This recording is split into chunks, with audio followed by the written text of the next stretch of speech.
Well, it's Thursday, and you all know what that means. That means, once again, as you know, we are continuing with more of New Japan Pro Wrestling's Best of the Super Juniors. We're only going to focus on, of course, I believe we are doing B block matches. Let me double check on the agenda here. Yeah, no, A block matches, my bad. So, but also at the same time, these matches will determine who is out and who will advance as we get closer and closer towards Dominion.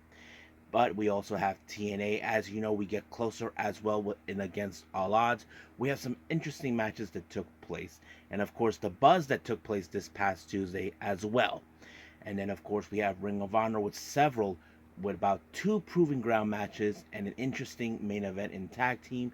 But first things first, we're going to be reviewing the much recent show by Stardom in Osaka that took place this past Tuesday.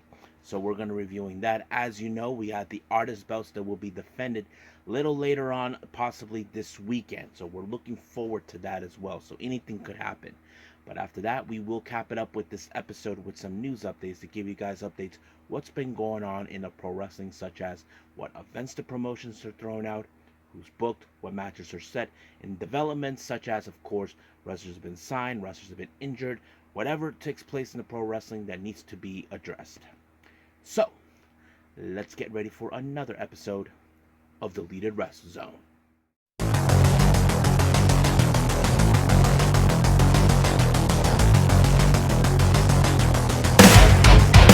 Are you ready? Get up, get up! Get up, get up! Get up, get up! Get up, get up! Get up, get up! Get up, get up! Hey everyone, welcome to Deleted Wrestle Zone, all things that is pro wrestling with AEW, NXT, New Japan Pro Wrestling, TNA, the National Wrestling Alliance, various promotions, wrestlers, matches, and championships. I am your host, J Rod here. So, if you are new to the channel, welcome. This is a channel where we do a lot of pro wrestling reviews from various promotions, not only here in the United States, but also in Japan, Mexico, Canada, Europe, the UK, anywhere in the world where pro wrestling is not as big, but it continues to grow. We also do discussion videos, talk about various topics such as the wrestlers themselves, the promotions, factions, storylines, whatever we want to talk about. We also do more news updates. If I'm unable to put it on this episode, I can put it on a separate video by itself. We also do real-timing news updates to keep you guys update on alerts if anything has happened in the world of pro wrestling that needs to be addressed ASAP. We also do the United Sayaka Watch and various other cool things as well. So if you like what you see, please subscribe to us. So click on that subscribe button. You'll be getting a lot of daily reviews and other cool wrestling content as well. But if you like this episode, please give us a like on the like button or a nice comment in the description down below. Now, all introductions have set aside, I believe it's time to shut up and begin with the show with our very first review, and that is, of course, Stardom in Osaka.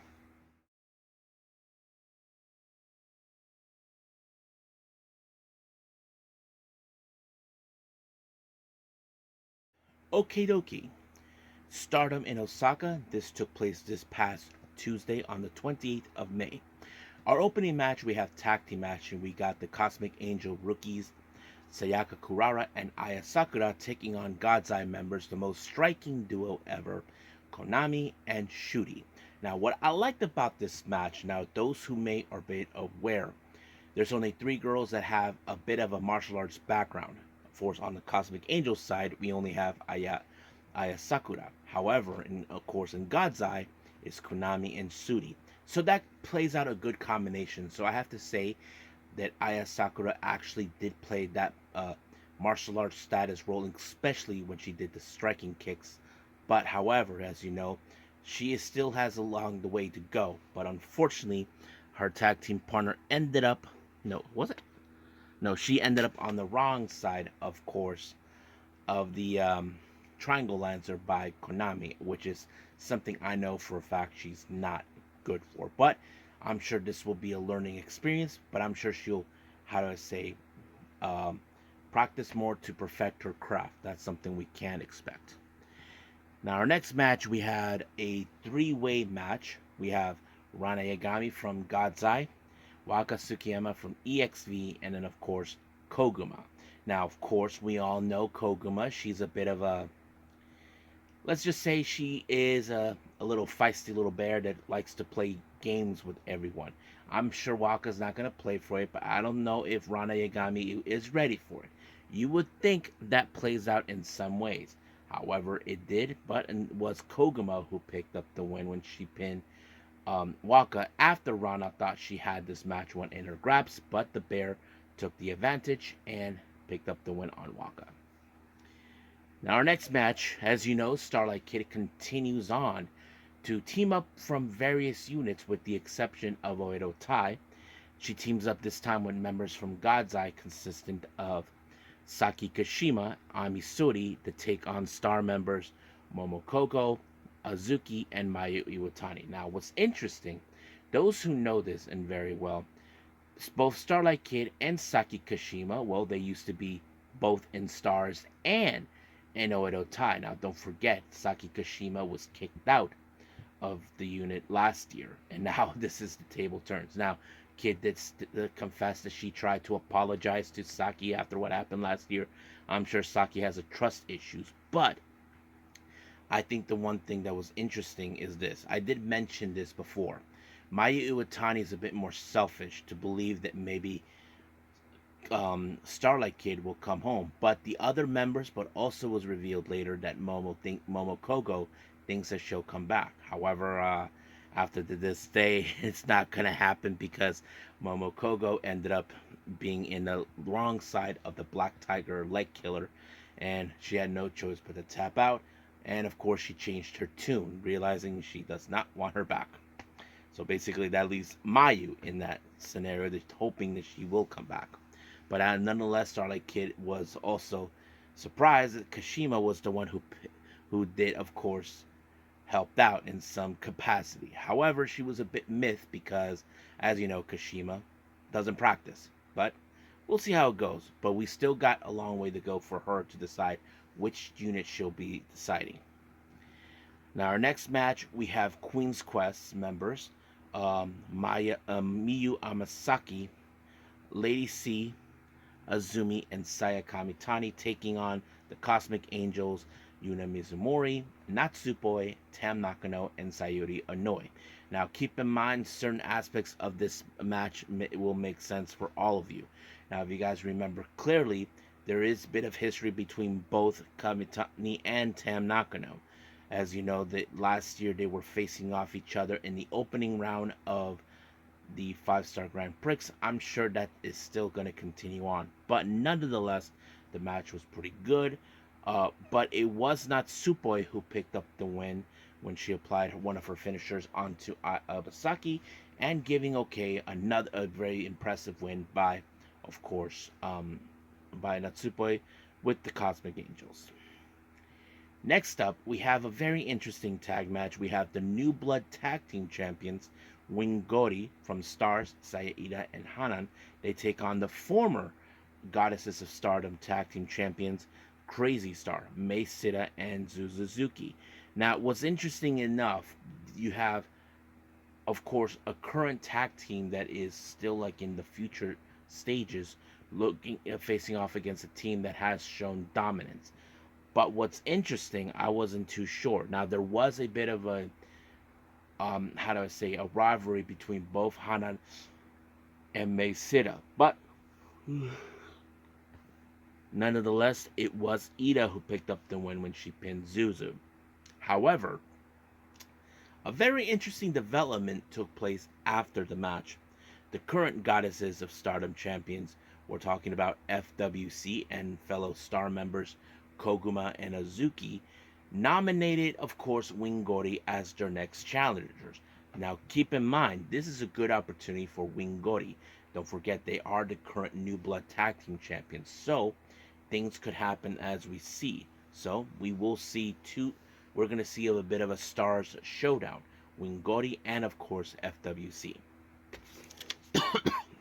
Now, our next match, which is our main event, is a prelude to this coming Sunday in Korakuen Hall for the Artist Belts. We have Oedo Time members consisting of Fukigen Def, Tekla, Momo Watanabe, and Natsuko Tora taking on EXV's Hanako, Zena, Mina Shirakawa, and Maika. Now, don't forget, Oedo Time members Tekla, Momo Watanabe, and Natsuko Tora are the number one contenders for the artist belts, and that's something that I'm sure they're gonna be run. However, this is a good opportunity for Tekla to show Mina what an idiot she is to her. Knowing, as you know, Mina thinks that Tekla made the wrong choice in siding with Oedo Tai, knowing the fact that, because the reason I say this is this: Mina's a bit selfish to believe that everyone who speaks English have to side with her. But Tekla is not that type of person who would side with her just because they speak English. She's not there to act that way. But of course, you would think that Oedo Tai is not gonna take this kindly with their ways. But it was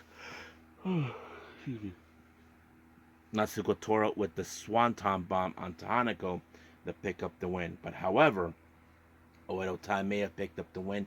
They get the last life by showing an example to EX3, showing them that they will dethrone them for those belts. So that's something we will see this coming Sunday. So we're going to stay tuned for that. But as of right now, let's move on with our next review, and I believe that is New Japan Pro Wrestling.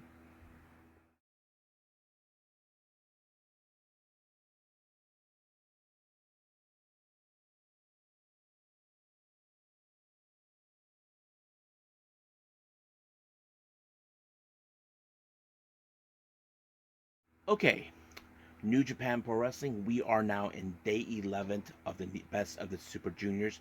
We're only going to focus on the A block matches. Now, we are getting closer and closer to the end. We're going to find out who, in fact, is out of the tournament, out of the running to advance.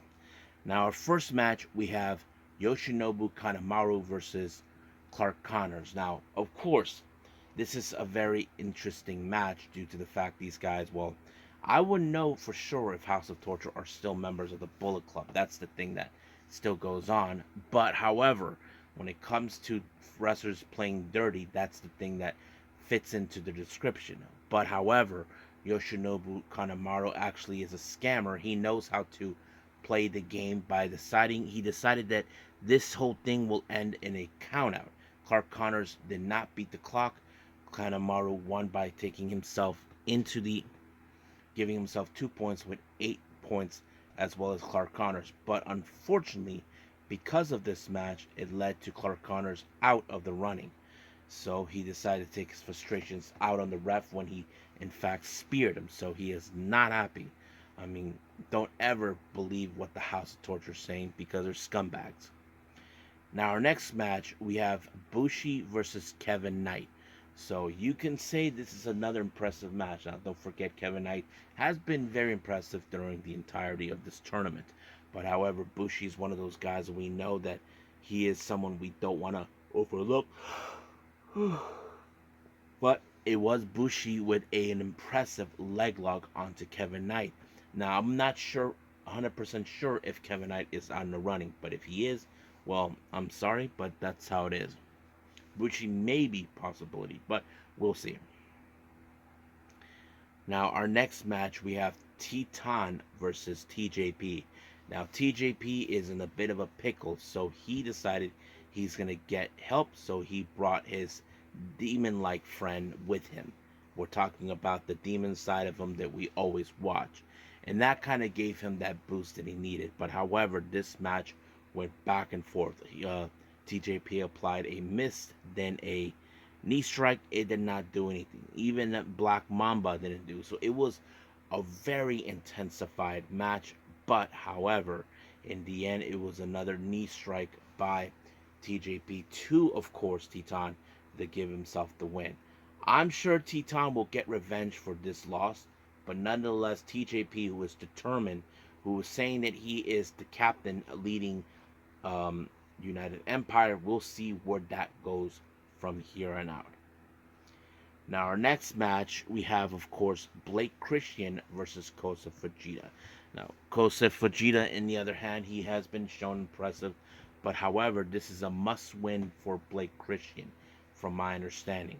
If he loses, he is out of the running. But man, this match was very good. However, Kosa Fujita did had a bit of a good luck charm for him. Zack Sabre Jr. was there with him, so basically that was a very interesting surprise coming from him. So basically, we did see that. So it did help him out because Kosa Fujita applied Abandon All Hope and winning the match. However, this led to, of course, Blake Christian out of the running. So basically, he's out. Now, our next match is our main event. We have Hayata versus El Desperado. Man, Desperado was been pushed to the limits in this match like you wouldn't imagine. Now, keep in mind, Desperado hasn't never even won Best of the Super Juniors. And could that change this year? It is a possibility. But you know that Hayata will try to do things. Even Despy mentioned that some of his techniques are in fact Yoshinori Ogawa's style. So basically he knows exactly what goes on. But he was able to apply the Super Pinchi Loco, then the Pinchi Loco for good measures, allowing himself to win this one. However, he goes into the semifinals. So basically he is still in the running. He is basically current the fan favorite. But we will find out what happened in the next time of the tournament. There is a lot more to go until we get towards the very end. But as of right now, I believe we are done with New Japan Pro Wrestling. I believe it's time for TNA.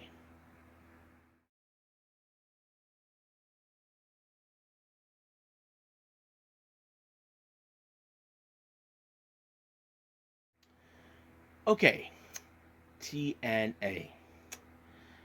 As you know, we opened up with a very impressive match. This one is between the ABC Showdown, Ace Austin and the Art of Finesse, Chris Bay. Now, was a match that was announced last week. Now, this is something that they wanted to get out of their system. So basically, will their bond will be broken or they will remain strong. But however, this match shows an importance. You know that Ace Austin would think what Chris Bay would do, or what Chris Bay would do, what Ace Austin would do. So basically, they must know each other in the back of their hands. But you would think that someone will pick up the win in the right way. However, none of their tactics from their playbooks were able. I mean, you would think Ace Austin would use the fold. You would think that, of course, the Art of Finesse would have been the trick to pull off. No, it wasn't that. It was a crucifix by Chris Bay to Ace Austin to pick up the win. However, in the post-match, Chris Bay was willing to show respect to Ace Austin, and they were able to squash this little matchup, this whole thing that happened. Now they have to get focused on the next task in hand. Now, our next match, we have a very interesting one. We have Zaya Brookside versus Steph DeLanders. Out of nowhere in this match, you see PCO. I don't know what's going on, but PCO may have cost her her match because Zaya Brookside pinned her with the schoolboy. However, PCO had a little gift for Steph DeLanders, and she took it. Zaya Brookside was like, oh, acting like it's a fairy tale, watching a fairy tale movie. So I don't know what's going on. Even the commentators are the same thing too. So basically, they took their time to process what they witnessed. Now, as you know, TNA has been buzzing over what happened this past Tuesday. You guys saw what happened in NXT. We saw the current Knockouts World Champion, Jordynne Grace, makes her presence known in NXT. So that there's been a lot of talk about that still. People are still talking about it. And I mentioned that on the news updates in the previous episode. But we will see what happens from here on out. Now, as you know, our current digital media champion has been, trying to prove himself, his worth. However, it appears the First Class has finally made her decision. They said they will be coming for a title, and looks like they just found it, and that is the digital media title. Then they attacked Laredo Kid to prove their point. But I'm sure Laredo Kid's not going to take any crap from them one way or the other. Now, while Khan was, in the backstage area, we do see Khan searching for Santino. Then he bumped into Jake something, but Diener tried to de-escalate the entire situation. But however, he did state, name the time and place. They decided, next week. But of course, Khan told Jake something to, watch out for Diener. So we'll see where that goes from there.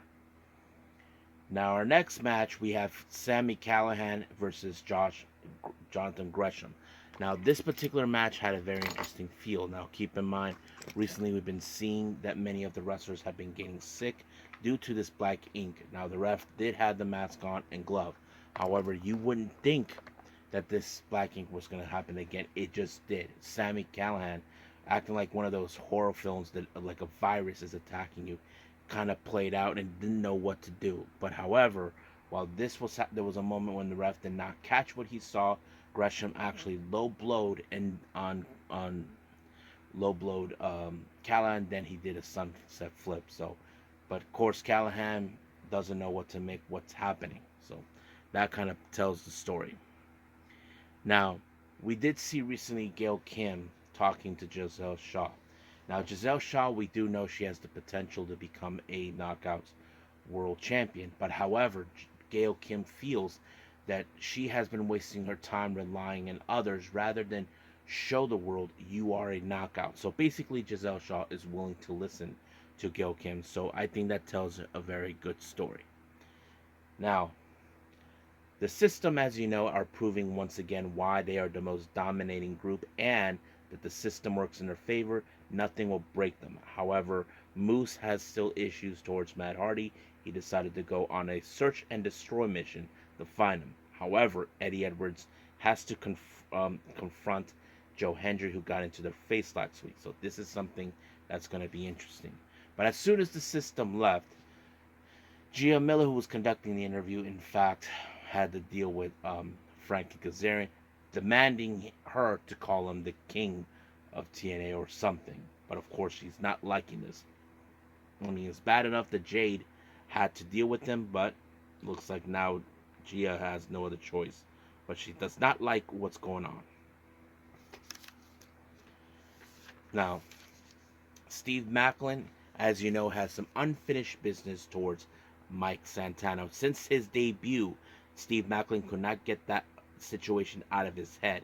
He even asked the Rascals to help him out, so did Frank Kazarian, but nothing worked in his favor. But this time, the old saying goes, if you want something done right, you do it yourself.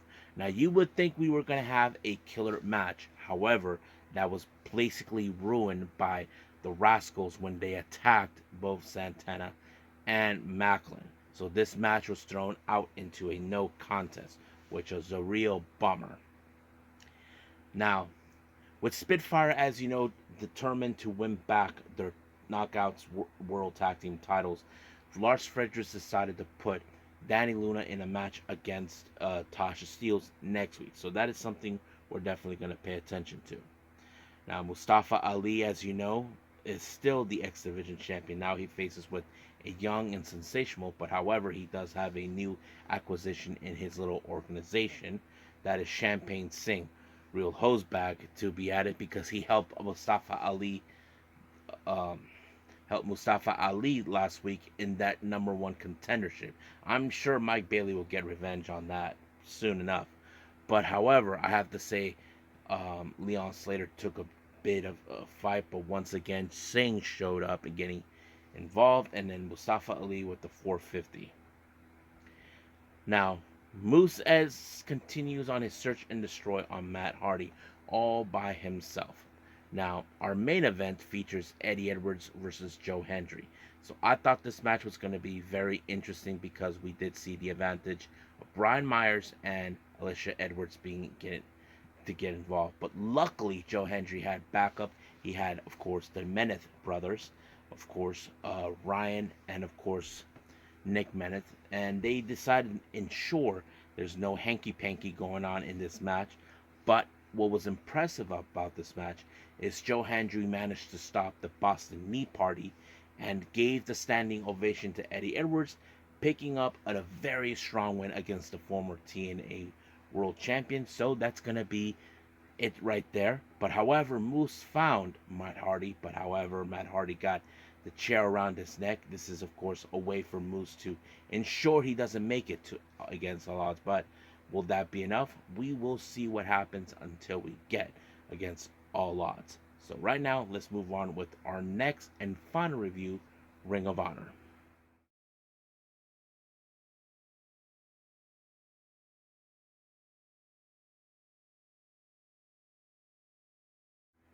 Okay, Ring of Honor. It opened up with a proving ground match for the ROH World Women's title. We have Athena versus Viva Van. Strangely enough, guys, even though I haven't released a video yet or uploaded on this channel, I just recently saw Viva Van in AEW for Rampage, but I'll get to that at some point. However, um, this match was okay, you would think, but however, I'm not sure if I did saw this right. It looked more like Athena got hurt during the match, but it was a KO forearm by Athena that allowed her to pick up the win. So, ends right there.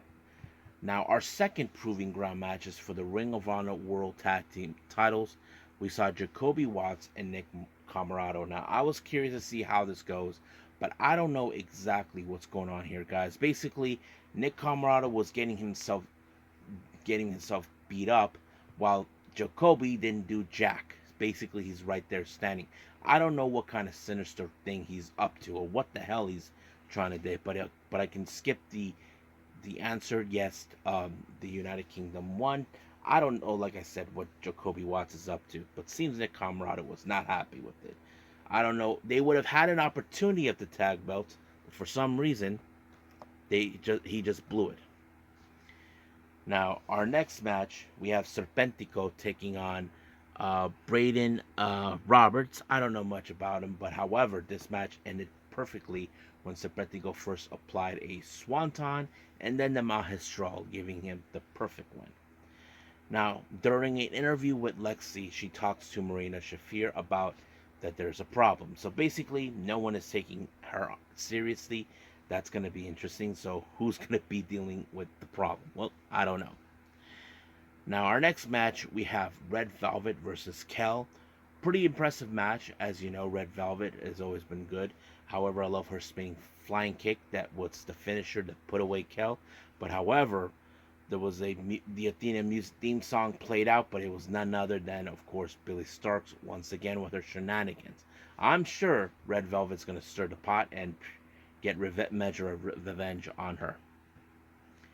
Now, our next match, we have Zack Knight versus Sebastian Wolf. Well, this match, you can say it ended with a knockout by Zack Knight, and it's just over right there.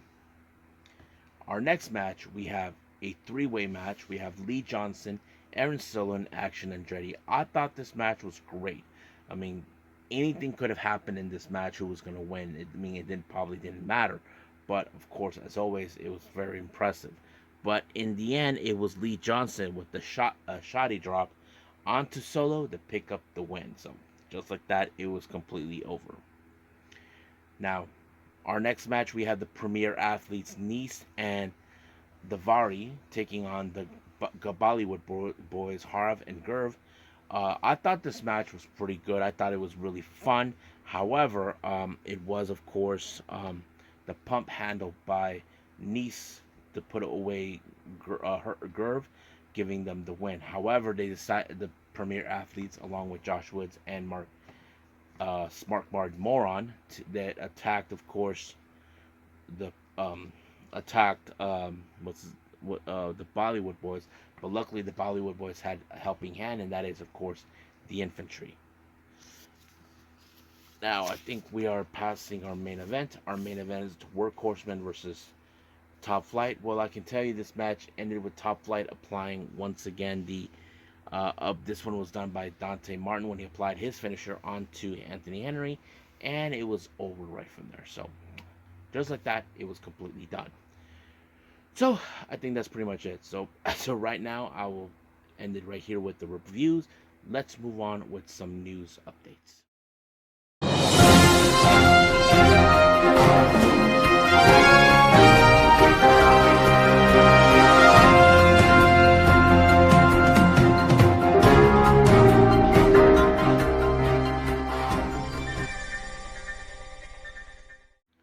Okay, so welcome to our news update. So let's begin with, of course, updates with the promotions, starting with GCW.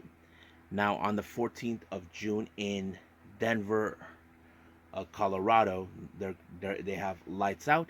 It was announced that Danhausen will be in action to take on Broski Jimmy. So that's going to be interesting. And then, of course, later on the 28th of June in Houston, Texas, for the No Sleep, there's going to be a Houston street fight between Zilla Fatu and the Duke of Hardcore, John Wayne Murdoch.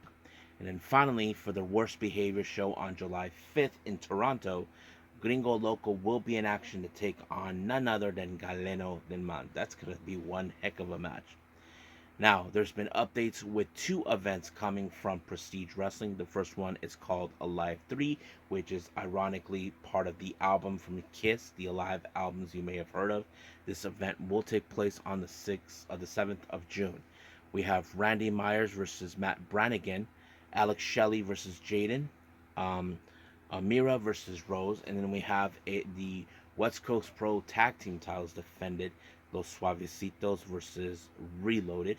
And then, of course, we have the Prestige and Pride Style Tag Team titles, Sinners and Saints, defended against the Hammer Brothers.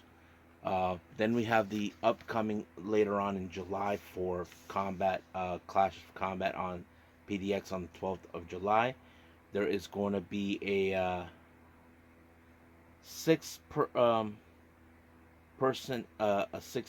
all scramble match. We do have, of course, two competitors from West Coast Pro. They haven't announced two, and also two competitors from Prestige. But however, the Deadlock Pro Wrestling competitors involved in this will be LeBron Cozone, BK Westbrook, both representing, of course, DPW, and then we have, of course, the showdown between Motor City Machine Guns, Alex Shelley and Chris Sabin, and then, of course, the debut of the Amazing Red versus Leon Rush. So that's going to be interesting to watch. Now, as you know, this coming Sunday for June 2nd in Korakuen Hall, we have, of course, Stardom having this. Now, the main event will feature the artist belts of EXV, consisting of Maika, Mina Shirakawa, and Xena take on Momo Watanabe, Tekla, and Natsuko Tora. So that's going to be good. Now, other matches have been announced. We have the entirety of the full force of Cosmic Angels. Sareee Inouye, Tam Nakano, Natsupoi, Yuna Mizumori, Sayaka Kurara, and Aya Sakura. They take on, of course, the members of Queen's Quest, consistent of Sayaka Mitani, Azumi, Lady C, Miyu Amasaki, and Hina. But their tag team partner is none other than Starlight Kid. So that's going to be a very interesting match to watch. Then, of course, we have the members of God's Eye, Shuri and Konami. They team up to take on the other members of EXV, Waka Tsukiyama and Hanako. Now, Waka does have a bit of a history towards Konami, so we'll see how that rolls up. Now, Mayu Itani, Azuki, and Koguma will be involved in a showdown within their own teammates. As you know, they announced for the Goddesses of Stardom be defended between their own team members. Hanan and Saida will team up with Momo Kohgo as a prelude to that. And then, of course, we have Ami Sodi and Ratna Yagami. They take on the other members of Oirotai, consisting of Rina and Fukigen Death. And then, of course, we have a three-way match between Mei Sita, Saki Kashima, and Rian. So that's going to be a good, impressive match to watch. Now, as you know, American promotion, SPARK Joshi Peruso of America, will be in Japan. They will be doing a collaboration with Colors on June 5th. They announced a three-way match will be taking place. We have Sakura Bonita, which is, of course, played underneath the mask. It's Cherry. We have Kaho Kobayashi, Emi Sakura. So that's going to be interesting. Two major announcements that were made for House of Glory for the Mike Santana Presents Puerto Rico weekend, taking place on the 8th of June. We have Primo and Epico making their presence. And then, of course, a match has been announced. We have two badasses, Boricas, taking place, Mercedes Martinez and Tasha Steeles. And then finally, we have, of course, finally Kitsune Women's Wrestling for their upcoming show on August on the 18th. Yabai. They announced J-Rod, no relations to me, the legend Aja Kong, the current Kitsune Women's World Champion Unagi Sayaka, Jordan Blade, Aspen Rose, and Shaza McKenzie. So that's pretty much what goes on in the promotions. Now let's move on with some developments. Now, I'm going to presume because of what happened this Tuesday, it was revealed that by Stardom that Suzu Suzuki will be out of action for at least a month or two due to multiple injuries. However, there's been talk that she will be returning just in time for the 5-star Grand Prix. Now, as you know, recently with Jordynne Grace making her presence known down in NXT, apparently she was pulled from the promotion Black Label Pro. Of course, Black Label Pro announced their apologies to the fans who paid a ticket to go see her, but they did mention they will have, of course, a replacement. However, Jordynne Grace apologized to her fans, knowing that she was pulled from it. At least that's the most decent thing to do coming from her. Now, Azumi, as you know, recently has been talking to Tokyo Sports, mostly around talking about Starlight Kid, and the talks about, of course, removing her mask. Now, this is what she had to say. Let me pull it up real quick. She had to say this because of hinting that she will take off the mask. You've always said you've been the only masked woman in Stardom, but you are going to take off your mask. If you're going to take it off, I won't let you take it off without me being there. I will take that mask off on the big stage altogether in front of all of the fans from all different promotions. Then she went on saying, for the record against Starlight Kid, so far I have a higher winning percentage. Apparently our last non-title match was 8 years ago, but I was still in the middle school at the time. We've both grown up, so we are very moving to singles match. It's such a big venue. I won't let Kid call me her rival anymore. I'm going to show her an overwhelming victory in the match, as well will make you know that I'm several steps ahead of Kid. So basically, this is something that's been brewing between these two for a long time. I believe we're all looking forward to that. Now, Bozilla went on Tokyo Sports. Her goal right now is to win the red belt, the Mighty Gold World Championship. So that's going to be interesting. We know that Utami Ashita talked about recently. So we'll see who will be the first. Now, news revealed about the latest AEW Casino Gauntlet match by Fightful Select. It was put together by Tony Khan, but it was, of course, brought upon by Colt Cabana, QT Marshall, and Serpentico. So that is something we're going to be seeing. Now, in New Japan, Evil once again with his little shenanigans. He is demanding that his match in the IWGP World Heavyweight title, it becomes a lumberjack match. Now, this is not the first time he asked for this. Last time, he was being a dick about it, saying, oh, I have a problem because, just 5 guys have the numbers. Well, that was overturned. But I asked myself, didn't he learn a thing the last time when it came with the lumberjack? Well, it looks like it's not. But he thinks that this is going to help him win the IWGP World title. I think he's just a sore loser and a scumbag. Now, Rossy Ogawa recently has been talking about why they don't need more Stardom wrestlers in Mighty Gold. So this is what he had to say. We don't need any more Stardom wrestlers. At first, I thought it would be possible to surpass Stardom in the Stardom versus New Stardom match, but I've only had 5 that came to Mighty Gold. The wrestlers are very particular about who are the founding members are. It would be a problem if someone came later and stated they liked a senior. Each wrestler chose their own path, but my parents abandoned their home to build a new one. What bad parents, right?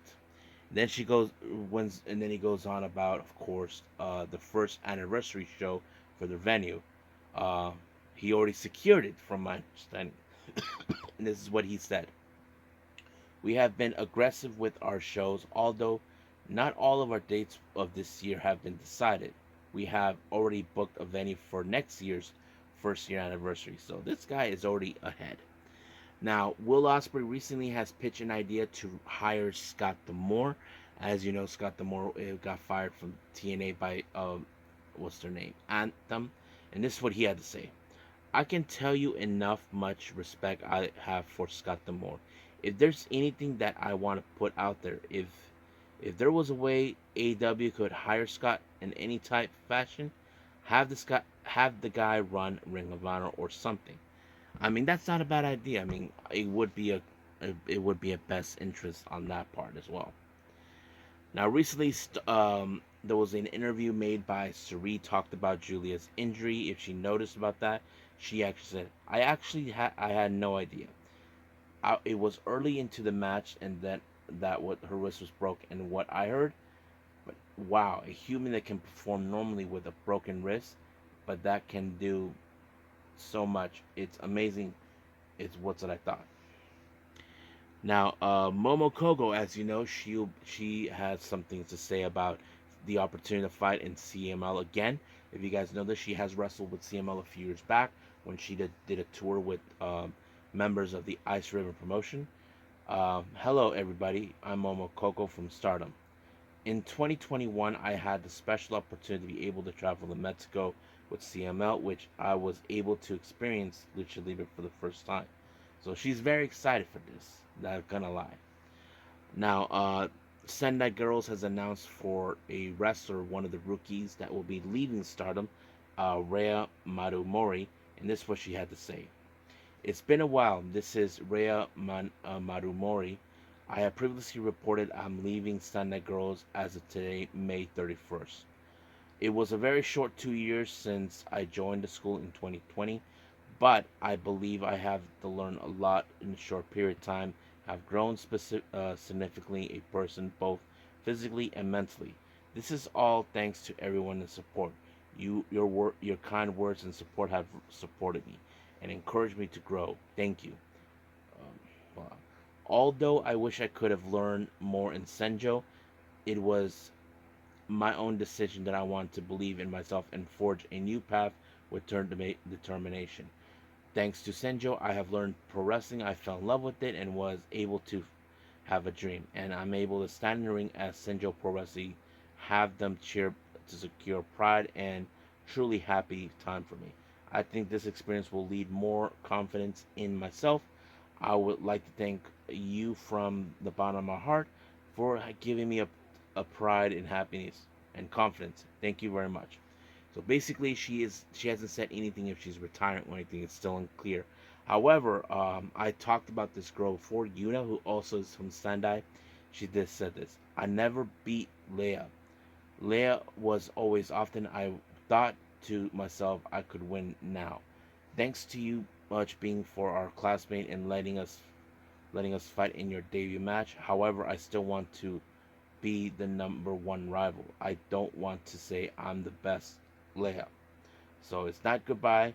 See you somewhere. So that's very touching coming from there. So we'll see what happens with those two.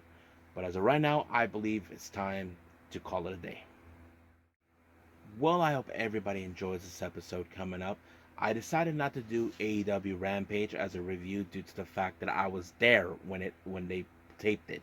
So I will release that along with Dynamite this coming weekend, and we'll go from there. But as of right now, I'm not gonna do that. I'm sure I'm gonna do NXT Level Up. There's still some other shows I haven't seen yet, but we'll go from there.